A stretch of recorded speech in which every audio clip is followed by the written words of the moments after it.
सरिता की शादी एक अच्छे परिवार में हुई है। उसका पति रोहन उसे बहुत प्यार करता है। घर में उसकी सास शांति और ननद मीनाक्षी भी है, जो सरिता के किसी काम में दखल अंदाजी नहीं करती। लेकिन फिर भी सरिता को ऐसा लगता है कि दुनिया की सबसे ज्यादा बेचारी बहू वही है और सबसे ज्यादा अत्याचार उसी पर हो रहा है। माँ जी, ये लीजिए आपकी चाय। अरे बहू, तूने इतनी ज्यादा चीनी क्यों डाल दी चाय में? हाय हाय माँ जी, मैंने तो उतनी ही मीठी बनाई है जितनी मीठी आपको पसंद है। माँ जी, आपको तो मेरे हाथ की चाय अच्छी ही नहीं लगती। जब देखो कुछ न कुछ कमी निकाल ही देती हो। अरे बहू, तू एक बात के पीछे ही पड़ जाती है। मैंने ऐसा कब कहा कि तू रोज चाय खराब बनाती है? सरिता अपने कमरे में चली जाती है और फोन उठाकर अपनी माँ से बात करती है। हेलो माँ, कैसी हो आप? क्या कर रही हो? मैं तो ठीक हूँ, पर तू बता, तेरा मूड कैसा है? तेरी आवाज से लग रहा है कि कुछ तो हुआ है तेरे ससुराल में। अरे क्या बताऊँ माँ, यहाँ तो हर समय मेरे साथ बहुत बुरा व्यवहार होता है। मैंने अपनी सास के लिए इतनी अच्छी चाय बनाई, लेकिन मेरी सास चाय पीते ही मुझे 4 बातें सुना दी। बेटी, तू इतनी छोटी छोटी बातों पर ध्यान ही क्यों देती हो? तुम्हारी सास ने कुछ बोल भी दिया तो क्या हो गया? वो बड़ी है ना तुझसे।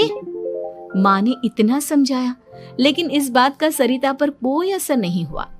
अपनी बेचारी बहू की छवि वो बदलना ही नहीं चाहती।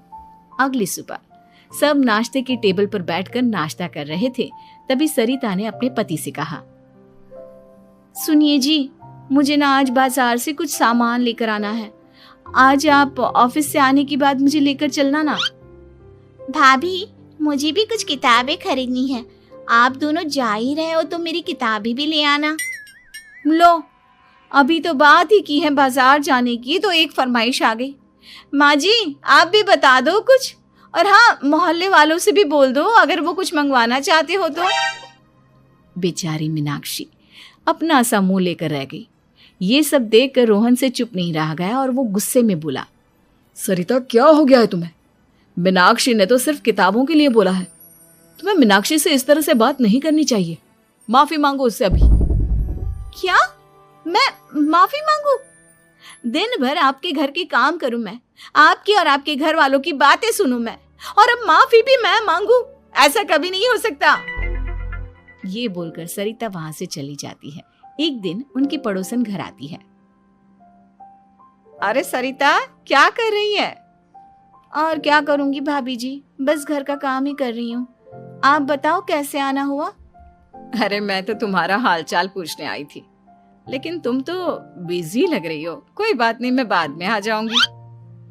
और क्या करूं भाभी जी, जब से शादी होकर आई हूँ ना, बस काम ही कर रही हूँ। और इस घर में ना कोई मेरी कदर नहीं करता। पति है जो बस घर से ऑफिस, ऑफिस से घर।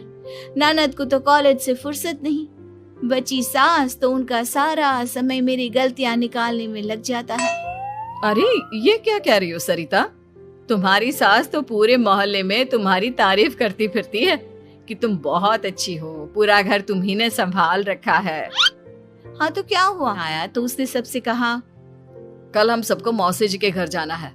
उनकी बेटी की शादी है। सब अपनी अपनी पैकिंग कर लो, सुबह होते ही निकल जाएंगे। और सरिता, तुम कान खोलकर सुन लो, वहां जाकर किसी की बुराई भलाई शुरू मत कर देना, नहीं तो मुझसे बुरा कोई नहीं होगा।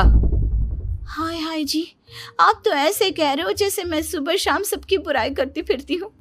आज तक कोई कह नहीं सकता कि मैंने किसी की पीठ पीछे किसी के बारे में कोई बुरी बात बोली हो तो।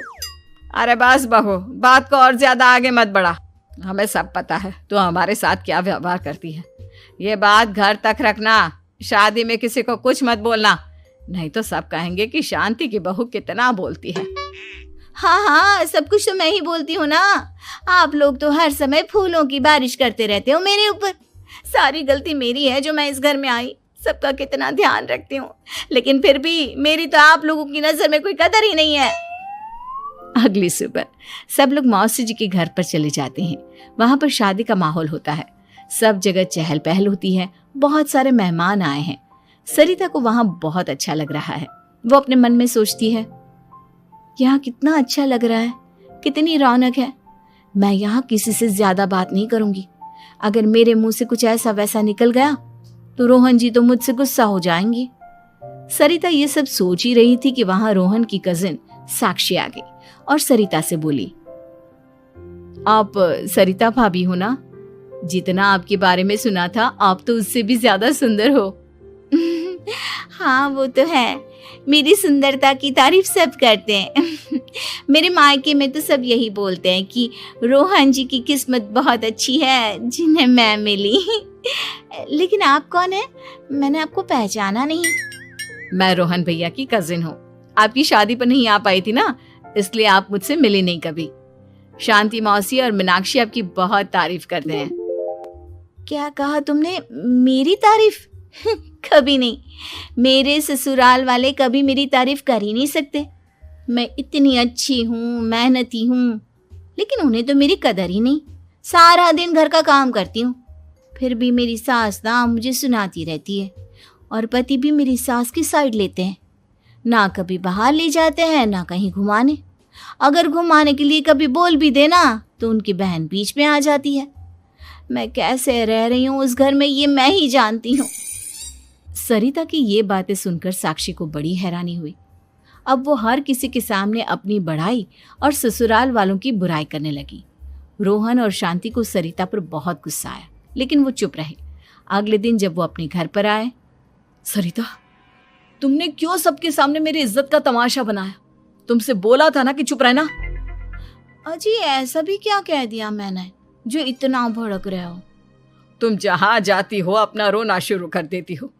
कभी किसी दूसरे की बात ही नहीं सुनती, बस अपनी कहती रहती हो। तुमने सबके सामने हमारा तमाशा बनाकर रख दिया है। हे भगवान, मुझे अपने पास बुला ले। जिस घर में मेरी कदर ही नहीं, उस घर में मेरा क्या काम? अरे क्या करूंगी मैं यहाँ रहकर? जो भी आता है मुझे सुनाकर चला जाता है। मैं तो किसी से कुछ नहीं कहती। सीधी सादी बहू मिल गई है ना सबको, तो जो जी में आए वो करो। सरिता ने अपने आगे किसी को कुछ बोलने ही नहीं दिया और उस दिन भी उसने सबके सामने खुद को बेचारी बना ही दिया। अगले दिन मीनाक्षी कॉलेज के लिए लेट हो रही थी, इसलिए वो हर काम जल्दी जल्दी कर रही थी। अपना नाश्ता लेने किचन में गई और पतीले में रखे गरम दूध को गिलास में डालने लगी। दूध का पतीला उसके हाथ से छूट गया और गरम गरम दूध उसके हाथ पर गिर गया। ओए माँ, हाय मेरा हाथ, माँ मेरा हाथ जल गया। मीनाक्षी की आवाज सुनकर सरिता दौड़ती हुई आई। ये क्या किया तुमने? तुम्हें नाश्ता चाहिए था तो मुझसे बोल देती, मैं क्या मना करती थी? अब पता नहीं कितने दिन की मुसीबत पाल ली तुमने। सरिता मीनाक्षी को उसके कमरे में ले गई और उसका बहुत ख्याल रखा। उसका इस तरह से ख्याल रखना शांति और रोहन को थोड़ा अजीब लगा। माँ, सरिता के दिमाग का भी कुछ पता नहीं। कल शादी में सबको इतना कुछ बोल कर आई है हमारे बारे में, और अब मीनाक्षी की कितनी अच्छी देखभाल कर रही है। ये ऐसा क्यों करती है? बेटा, तेरी बीवी की ना आदत हो गई है सबके सामने खुद को बेचारी दिखाने की, और आदत इतनी जल्दी नहीं बदलती। जब ये बोलना शुरू करती है तो रुकने का नाम ही नहीं लेती, इसलिए इसे पता ही नहीं चलता कि ये किसके सामने क्या बोली जा रही है। लेकिन